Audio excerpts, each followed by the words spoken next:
কক্সবাজারে নানা আয়োজনের মধ্য দিয়ে স্মৃতি বিজড়িত বুদ্ধ পূর্ণিমা উদযাপন করা হয়েছে। বুদ্ধ পূর্ণিমা উপলক্ষে দিনব্যাপী নানা আয়োজন ছিল। কক্সবাজারের উখিয়ার বৌদ্ধ সমাজ দিনটিকে ঘটা করেই উদযাপন করে। শুরুতে জগতের সকল প্রাণী সুখ শান্তি কামনায় সমবেত প্রার্থনায় অংশ নেন বৌদ্ধ ধর্মাবলম্বীরা।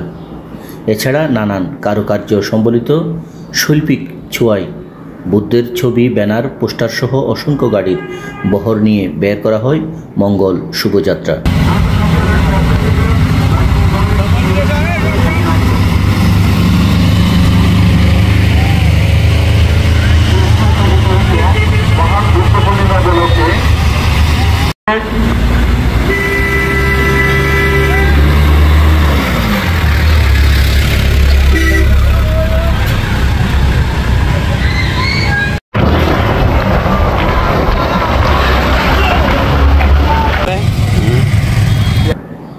এই শুভযাত্রায় অংশ নেওয়ার পর সমবেত প্রার্থনায় অংশ নেওয়া বৌদ্ধ সম্প্রদায়ের লোকজন এভাবেই তাদের প্রতিক্রিয়া ব্যক্ত করলেন। বুদ্ধ পূর্ণিমা হচ্ছে বৌদ্ধ ধর্মাবলম্বীদের একটি বড় ধরনের উৎসব।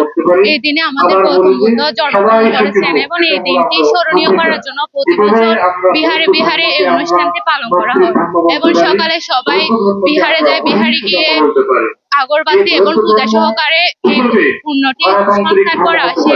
এটি আমাদের জন্য একটা বড় ধরনের একটা অনুষ্ঠান, যার কারণে আজকে সবাই এই অনুষ্ঠানটি স্মরণীয় করার জন্য এখানে সংঘবদ্ধ হয়ে মিলিত হয়েছে। এটি বৌদ্ধদের সবচেয়ে বড় একটি দিন। এই দিনে আমাদের মহাজ্ঞানী গৌতম বুদ্ধ জন্মগ্রহণ করেন, বুদ্ধত্ব লাভ করেন এবং মহাপরিনির্বাণ লাভ করেন। আজ উখিয়ার মধ্যে সার্বজনীনভাবে আমাদের মন্থরত্না রত্নাকর বৌদ্ধ বিহারে এটি উদযাপিত হচ্ছে এবং এখানে প্রায় মানুষের সমারোহ। আমরা খুবই খুশি। আচ্ছা, আমাদের এই দিনে বুদ্ধ গৌতম বুদ্ধ জন্মগ্রহণ করেছিলেন। পরে হচ্ছে এই দিনেই হচ্ছে আমাদের বৌদ্ধ বুদ্ধত্ব লাভ করেছিলেন। এই একই দিনে হচ্ছে আমাদের বৌদ্ধ গৌতম বুদ্ধ পরিনির্বাণ লাভ করেছিলেন, যার জন্য স্মৃতি বিজড়িত শুভ বুদ্ধ পূর্ণিমা বলে আমাদের এটাকে আখ্যায়িত করা হয়। আমাদের এটা হচ্ছে শান্তির ধর্ম। এটা হচ্ছে জগতের সকল প্রাণী সুখী হোক, সবাই যাতে মিলেমিশে একত্রিত হয়, মানে প্রত্যেক পরিবারের আপনজন নিয়ে সুন্দর করে বৌদ্ধ পূর্ণিমা উদযাপন করা, এটাই হচ্ছে আমাদের মূল উদ্দেশ্য। পূর্ণিমা আজকে আমরা সবাই একসাথে মিলে হচ্ছে আমরা আমাদের ধর্মীয় উৎসবটা পালন করতেছি। আমাদের সবার অনেক বেশি ভালো লাগতেছে। আমরা সকাল থেকে উঠে সবাই স্নান করে পুজো তুলে মন্দিরে আসছি। সকালবেলা হচ্ছে আমরা বুদ্ধকে প্রার্থনা করছি এবং পুজো তুলেছি। তো সবাই একসাথে এসেছি, মা বাবা ফ্যামিলি সবাই মিলে আসছি। এটা আমাদের খুবই ভালো লাগছে। সারা বিশ্বের শান্তি কামনায় সমবেত প্রার্থনা করছি। আজকে সারা বিশ্বে যে হানাহানি, যে যুদ্ধ শুরু হয়েছে, একে পরস্পরের মধ্যে বিভেদ সৃষ্টি হচ্ছে, স্বামী স্ত্রীর মধ্যে ঝগড়া, ভাই ভাইয়ের মধ্যে ঝগড়া, সমাজে ঝগড়া, এই বিভেদগুলো থেকে দূরে থাকার জন্য, মৈত্রী বন্ধনে আবদ্ধ হওয়ার জন্য আজকে আমরা সবার কাছে আহ্বান জানাচ্ছি এবং সমবেত প্রার্থনা জানাচ্ছি যে বুদ্ধের যে ধর্ম, বুদ্ধের যে শিক্ষা, যে মৈত্রীকে সামনে রেখে তোমরা এক অপরকে ভালোবাসো, শান্তি এবং মৈত্রী প্রচার করো, শান্তির মাধ্যমে এই জগৎকে তোমরা পরিচালিত করো, সেই শিক্ষাকে সামনে রেখে আমরা আজকে সমবেত প্রার্থনা করছি। বুদ্ধ পূর্ণিমা দিনটি বৌদ্ধ সম্প্রদায়ের কাছে অতি তাৎপর্যপূর্ণ, কারণ গৌতম বুদ্ধের জন্ম, বৌদ্ধত্ব লাভ ও মহাপরিনির্বাণ ঘটেছিল এই দিনেই। তাই এই দিনটিকে খুব তাৎপর্যপূর্ণভাবে পালন করে থাকেন বৌদ্ধ সম্প্রদায়ের লোকজন। এই নিয়ে বৌদ্ধ ধর্মীয় গুরু এবং বৌদ্ধ ধর্মীয় নেতারা বলছেন, শুভ বৈশাখী পূর্ণিমার যে চন্দ্র উদয় হয়, সেই চন্দ্রের পূর্ণিমার তিথিতে সিদ্ধার্থের জন্ম এবং আবার সিদ্ধার্থের বুদ্ধিজ্ঞান লাভ, তারপর হলো কি পরিনির্বাণ লাভ। এই তিনটা বিষয়, তিনটা ঘটনা একই পূর্ণিমায় হয়েছে। সেজন্য আমাদের বৌদ্ধ পূর্ণিমা স্মৃতি বিজড়িত মহান গুরুত্বপূর্ণ দিবস এই কারণে বলা হয়েছে।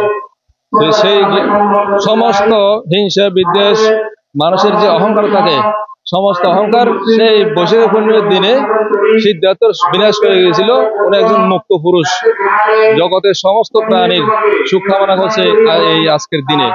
উনি নিজেই 6 বছর সাধনা করার পরে আজকের দিনে সম্যজ্ঞান বুদ্ধিজ্ঞান লাভ করেছিল। সেই জন্য আমাদের কাছে বুদ্ধ পূর্ণিমা গুরুত্বপূর্ণ। বুদ্ধ পূর্ণিমা এটা একটা খুবই গুরুত্বপূর্ণ দিন, যে দিনটা সমগ্র বিশ্বব্যাপী হিন্দু, মুসলিম, বৌদ্ধ, খ্রিস্টান সমগ্র জাতি ধর্ম নির্বিশেষে যেটা খুবই একটা আলোড়িত দিন।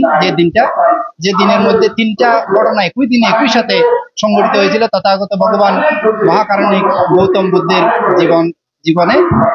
এই উদ্দেশ্যকে, বিশ্ব শান্তিকে সমগ্র বিশ্বে প্রতিষ্ঠা করার জন্য আন্তর্জাতিকভাবে জাতিসংঘ এই দিনটিকে ইন্টারন্যাশনাল বেসাক ডে হিসাবে যিনি ঘোষণা করেছেন। সমগ্র বিশ্বের মধ্যে এই দিনটি আজ একসাথে একইভাবে ছুটি ঘোষণা করা হয়েছে, যেন সমগ্র বিশ্ববাসীকে আন্তর্জাতিক জাতিসংঘ জানিয়ে দিতে চাই তথাগত গৌতম বুদ্ধের যে শান্তির বাণী, মৈত্রীর বাণী, প্রেম, অহিংসা যেন সকল মানুষের মধ্যে বিতরণ করে। তারই লক্ষ্যে আমরা সেই বুদ্ধের 3টি স্মৃতি বিজড়িত ঘটনাকে কেন্দ্র করে আমরা এই দিনটিকে প্রতি বছর সাড়ম্বরে উদযাপন করে থাকি। কেননা এই দিনটির মাধ্যমে যেন আমাদের মানুষের মনের হিংসা, বিদ্বেষ এবং ক্রোধ এগুলো ভুলে গিয়ে আমরা যেন পরস্পরের অতি মৈত্রী, ভালোবাসা, প্রেম নিয়ে আমরা অবস্থান করতে পারি। আমরা ভাই, আমরা বন্ধু, আমাদের মধ্যে যেন সেই ভালোবাসা, মৈত্রীর বন্ধন যেন কোনো দিকে ঘাটতি না হয়, সেজন্য আমরা বারে এই দিনটাকে স্মরণ করে আমরা সকল মানুষের কাছে এই বার্তাটা পৌঁছে দিতে চাই। প্রতি বছরের ন্যায় এবছর আমরা মহাসমারোহে বুদ্ধের ত্রিস্মৃতি বিজড়িত বুদ্ধ পূর্ণিমা পালন করে থাকি। আমরা 1 মাস ব্যাপী উখিয়ার প্রত্যেকটা বিহার সহ প্রত্যেকটা সমাজের সাথে যোগাযোগের মাধ্যমে আমরা যে আজকের মূল আয়োজন, সেই আয়োজনটা করেছি। প্রথমে আমরা সকালবেলা ধর্মীয় পতাকা এবং জাতীয় পতাকা উত্তোলন করি। তাতে আমরা সকাল 8টায় আমরা যে বর্ণাঢ্য শান্তি শোভাযাত্রা, বিশ্ব শান্তি কামনায় সে শান্তি শোভাযাত্রা আমরা কুতুবালং থেকে শুরু করে মরিচা হয়ে আজকের অনুষ্ঠানস্থল রত্নাঙ্কুর বৌদ্ধ বিহারে এসে মিলিত হয়। আমরা সবাই জানি এটা হচ্ছে বৌদ্ধদের সর্বোচ্চ ধর্মীয় অনুষ্ঠান বুদ্ধ পূর্ণিমা। আমাদের সিদ্ধার্থের যে জন্ম, যাতে বুদ্ধত্ব লাভ এবং আমাদের বুদ্ধের মহাপরিনির্বাণ, যেহেতু আমাদের এই 3টা স্মৃতি জড়িয়ে আছে, এটা আমাদের সর্বধর্মীয় অনুষ্ঠান এবং এই ধর্মীয় অনুষ্ঠানকে সমগ্র বিশ্ব সহ বৌদ্ধ জাতির কাছে উপস্থাপন করা তথা অন্যান্য ধর্ম তথা জাতির কাছে যে আমাদের বৌদ্ধ ধর্মের যে সর্বোচ্চ অনুষ্ঠান, এটা একটা জানান দেয়া আছে। এইটা অনুষ্ঠান, এটা একেবারে ধর্মীয় গুরুত্ব একটা হচ্ছে আমরা যে বৌদ্ধ জাতি উখিয়াতে আছি, কক্সবাজার বাংলাদেশে আছে, সেটা একটা জানান দেয় এবং এটা ধর্মীয় গুরুত্ব সহ সামাজিক এবং রাষ্ট্রীয় গুরুত্ব অনেক। বুদ্ধ পূর্ণিমা উপলক্ষে ফ্রি মেডিকেল ক্যাম্পেরও আয়োজন করা হয়। এখান থেকে বিনামূল্যে চিকিৎসা দেওয়া হয় অনেককেই। পুরো বিশ্বজুড়ে শান্তি এবং অহিংসার বাণী ছড়িয়ে পড়ুক, এমনটাই প্রত্যাশা সংশ্লিষ্টদের। সরওয়ার আজম মানিক, চ্যানেল আই, কক্সবাজার।